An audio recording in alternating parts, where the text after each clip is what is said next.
Ano nga ba ang Gnosticism? Baka isa ka na sa nagpa-practice nito, hindi mo pa namamalayan. Mag-ingat kayo dito kasi marami na nagpa-practice nito. And actually, isa to sa most dangerous heresy na naging threat sa early church father during the first 3 centuries. So Gnosticism, yung gnosis, Greek word yan, na ang meaning ay knowledge. At isa sa mga core belief ng Gnosticism ay ang salvation nila ay makakamtan through secret spiritual knowledge at hindi faith kay Christ. Kaya siya naging delikado kasi most of them, they claim to be Christian. Madalas pa nga, iba ako, I encountered na, sinasabi, malalim na Christian sila.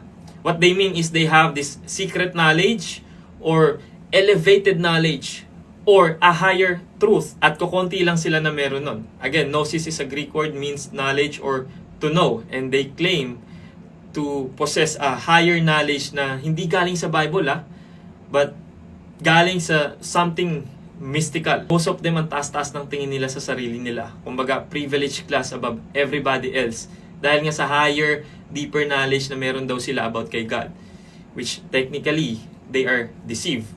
Mag-iingat kayo kasi nga, they claim to follow Jesus Christ and His original teachings.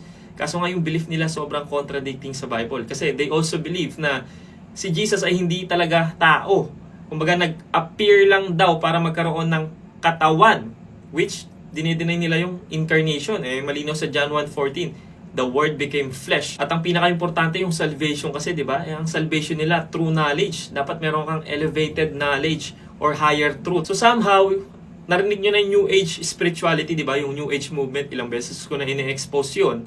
Parang related siya dito sa Gnosticism, pero hindi sila parehas. Kumbaga masasabi ko magpinsan sila. Alam niyo yung mga saying na, you are divine, find the light within you. Yung mga secret spirit, secret energy, spirit guides na nakiklaim na may deeper truth sila na only few people can access. Yan po yung mga tinuturo nila. Ginagamit din nila yung Gnostic Gospels. Na-discuss na natin yung isa, yung Gospel of Judas.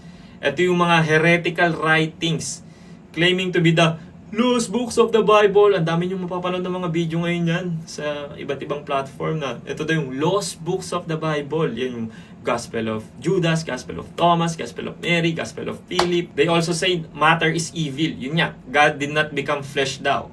Which malinaw sa John 1:14, the Word became flesh. At yung pagkiklaim nila na meron silang elevated knowledge, higher truth, na only special people can access. Contradicting talaga sa Bible yun Dahil sabi sa Acts, di ba? God shows no partiality. Kaya ang Gnosticism ay gospel of pride. Kabaliktaran yan sa gospel of Christ na ang message ay grace. Ang sinasabi ng Gnosticism, climb up to God through elevated knowledge. Pero ang sabi ni Jesus Christ, I came down to you through the cross. So I hope that helps. Ingat po tayo. Satan is deceitful. He is the father of lies. Kung di ka babad sa word of God, makakala mo tama na yung ginagawa mo, nadedeceive ka na pala.